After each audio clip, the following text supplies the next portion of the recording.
चलिए जी, अब हम देखें अपना अगला टॉपिक जिसमें है change in resistance by changing physical parameters like length and area. मतलब मान लीजिए जैसे हमारे पास एक वायर है कुछ इस तरीके से, ये एक मेटालिक वायर, इसकी एक पर्टिकुलर लेंथ होगी और इसका कुछ ना कुछ क्रॉस सेक्शनल एरिया भी होगा। ठीक है ना, जैसे इसका क्रॉस सेक्शनल एरिया है वैसे भी इसका भी कुछ ना कुछ क्रॉस सेक्शनल एरिया होगा। अगर इस तरीके का मेरे पास कोई वायर है, मान लीजिए मेरे पास ऐसा कोई एक वायर है जिसकी लेंथ में L मान लेता हूँ, जिसकी लेंथ में मान लेता हूँ L, और इसका क्रॉस सेक्शनल एरिया जो है उसको कैपिटल A मान लेता हूं। इसका जो भी मटेरियल है उस मटेरियल की जो रेजिस्टिविटी है उसको हम मान लेते हैं रो। रेजिस्टिविटी इसकी मान लेते हैं रो। अब मान लीजिए ये जो वायर मेरे पास है जिसकी L लेंथ है, area of cross section A है, इसकी रेजिस्टिविटी रो है, तो इसका जो रेजिस्टेंस होगा, इसका रेजिस्टेंस होगा रो L अपॉन A। करेक्ट है, ये हमारा रेजिस्टेंस होगा। अब मान लीजिए मैं इस वायर को खींच के लंबा कर देता हूं। अगर इस वायर को मैं खींच के इस तरीके से लंबा कर देता हूं, उसकी लेंथ डबल कर देता हूं, मान लीजिए if the wire is stretched to double, मतलब मैंने इस वायर को पकड़ के ऐसे करके डबल लंबाई का कर दिया। अगर मैं इस वायर को कुछ इस तरीके से डबल लेंथ का कर देता हूं, मान लीजिए ऐसे, तो इसकी जो लेंथ है L, अब ये हो जाएगी 2 टाइम्स L। इसका जो एरिया ऑफ क्रॉस सेक्शन है वो हो जाएगा A/2, क्योंकि देखिए एरिया इंटू लेंथ होता है वॉल्यूम, और मैंने वायर के वॉल्यूम को चेंज नहीं किया है तो केवल मैंने क्या किया, लेंथ को, तार को पकड़ के खींच दिया, लंबा कर दिया है। ऐसी सिचुएशन में ना मैंने मटेरियल चेंज किया है, मटेरियल भी चेंज नहीं किया है, तो इसकी रेजिस्टिविटी जो है अभी भी इसकी रेजिस्टिविटी रो ही रहेगी, मगर इसका रेजिस्टेंस चेंज हो जाएगा क्योंकि मैंने लेंथ और एरिया चेंज कर दिया। तो इसका जो नया रेजिस्टेंस होगा, वो हो जाएगा रो L की जगह पे लिखेंगे 2 टाइम्स L और एरिया की जगह पे लिखेंगे A/2। नया रेजिस्टेंस में रो L/A फॉर्मूला होता है, लेंथ अब हो गया 2L, एरिया हो गया A/2, तो ये हम लोग को क्या मिलेगा, 2, ये ऊपर चला जाएगा 2 स्क्वायर रो L/A, मतलब 2 का स्क्वायर इंटू R। जो नया रेजिस्टेंस रहेगा वो पुराने रेजिस्टेंस से 2 के स्क्वायर से जो है वो चेंज हो जाता है। मतलब यदि आप तार को खींच के डबल कर देते हो तो उसका रेजिस्टेंस 4 गुना हो जाता है, 4 टाइम्स, पुराने रेजिस्टेंस से 4 टाइम्स हो जाएगा। अगर मान लीजिए if the wire is stretched to 3 times, अगर मैं 3 टाइम्स जो है उसको स्ट्रेच कर देता हूं, तो ऐसे सिचुएशन में लेंथ हो जाएगी 3 times L, area of cross section हो जाएगा A/3, मगर रेजिस्टिविटी तो अभी भी उतनी ही रहेगी, वो थोड़ी कोई चेंज होने वाली है क्योंकि मटेरियल तो हमारा सेम है।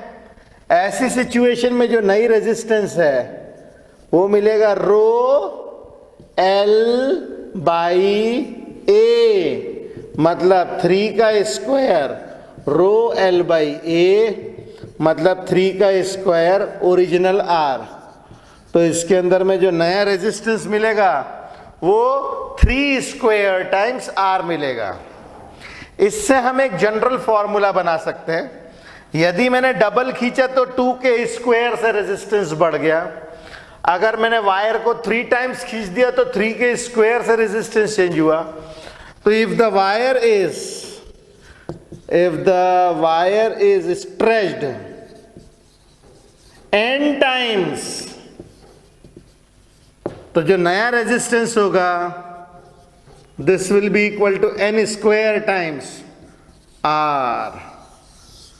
मतलब यदि कोई बोले कि यार मैंने अपने वायर को खींच के ऐसे 5 टाइम्स कर दिया तो उसका रेजिस्टेंस 25 टाइम्स इंक्रीज होगा। अगर किसी ने लेंथ 8 टाइम्स बढ़ा दिए, 8 टाइम्स, तो उसका रेजिस्टेंस 64 टाइम्स बढ़ जाएगा। अगर डबल करोगे तो 4 टाइम्स, ट्रिपल करोगे तो 9 टाइम्स, n टाइम्स स्ट्रेच करोगे तो n स्क्वायर से रेजिस्टेंस बढ़ेगा। मतलब तार यदि लंबा होता है तो उसका रेजिस्टेंस जो है वो बढ़ता है। मगर ध्यान रहे हमने इसमें मटेरियल चेंज नहीं किया है, उसी वायर को पकड़ के खींच के लंबा किया है। इस हिसाब से जो है हम लोग को ये रिजल्ट देखने को मिला है। ओके, तो चलिए फटाफट इसको करें, फिर हम इसके आगे चलेंगे। चलिए अब हम इसी में और भी दूसरे केसेस देखते हैं।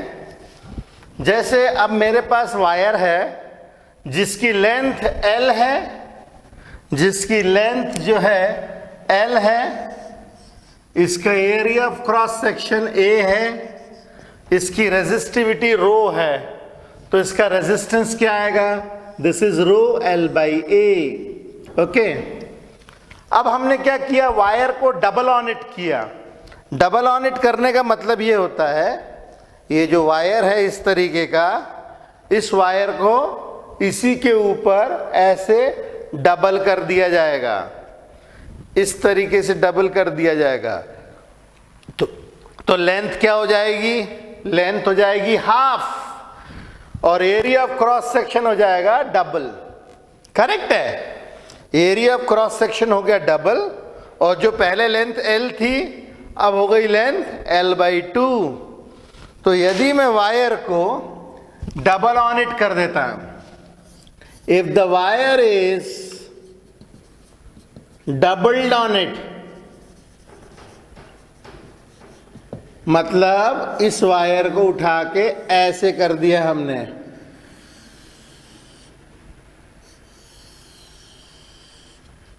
कुछ इस तरीके से, तो ऐसी सिचुएशन में इसका एरिया ऑफ क्रॉस सेक्शन हो जाएगा 2 टाइम्स से, लेंथ हो जाएगी L/2, मगर मटेरियल तो सेम रहेगा ना। तो यदि लेंथ हो जाएगी L/2, area of cross section 2 times से, मटेरियल विल रिमेन सेम, तो इसका जो नया रेजिस्टेंस मिलेगा, नया रेजिस्टेंस मिलेगा रो L/2 2 टाइम्स A 1/2 का स्क्वायर रो L/A 1/2 का स्क्वायर R, मतलब R/2 का स्क्वायर। नया रेजिस्टेंस जो है, न्यू रेजिस्टेंस हम लोग को जो मिलेगी 2 के स्क्वायर से डिक्रीज होती हुई नजर आएगी। अगर यही वायर को मैं ट्रिपल ऑन इट कर देता हूं कुछ इस तरीके से, अगर मैं इसी वायर को ट्रिपल ऑन इट कर देता हूं तो ऐसे सिचुएशन में लेंथ हो जाएगी मेरे पास L/3 और एरिया ऑफ क्रॉस सेक्शन हो जाएगा 3 टाइम्स A। रेजिस्टिविटी तो सेम रहेगी, तो लेंथ हो जाएगी L/3, एरिया हो जाएगा 3 टाइम्स A, रेजिस्टिविटी सेम। तो जो इस केस में नया रेजिस्टेंस आएगा रो L/A, मतलब 1/3 का स्क्वायर रो L/A, 1/3 का square R, that is R/3 square. New R will be R/3 3 का स्क्वायर, ये हमें मिलेगा। अच्छा, ये तो हो गई 3 टाइम्स। अगर हम n टाइम्स फोल्ड कर दें, if the wire is folded n times अगर वायर को फोल्ड कर देंगे तो जो नया रेजिस्टेंस मिलेगा this will be equal to R upon n का स्क्वायर, कुछ इस तरीके से मिलेगा। तो देखिए, जब हम तार को खींच के लंबा करते हैं, जितने टाइम्स भी लंबा करेंगे उसके हिसाब से, उसके स्क्वायर से हम लोग को रेजिस्टेंस बढ़ता हुआ मिलेगा। मगर यदि तार को आप इस तरीके से फोल्ड कर दोगे तो तार का रेजिस्टेंस घटता है, डिक्रीज होता है। तो इसीलिए कहते हैं लंबे तार की अपेक्षा छोटा और मोटा तार बेहतर होता है। छोटा और मोटा तार हमेशा बेहतर होता है, उसका रेजिस्टेंस कम होता है।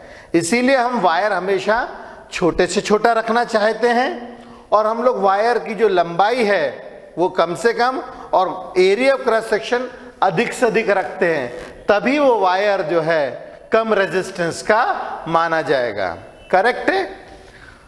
तो चलिए फटाफट आप अब इसको लिखिए, फिर हम अगले टॉपिक पे चलेंगे।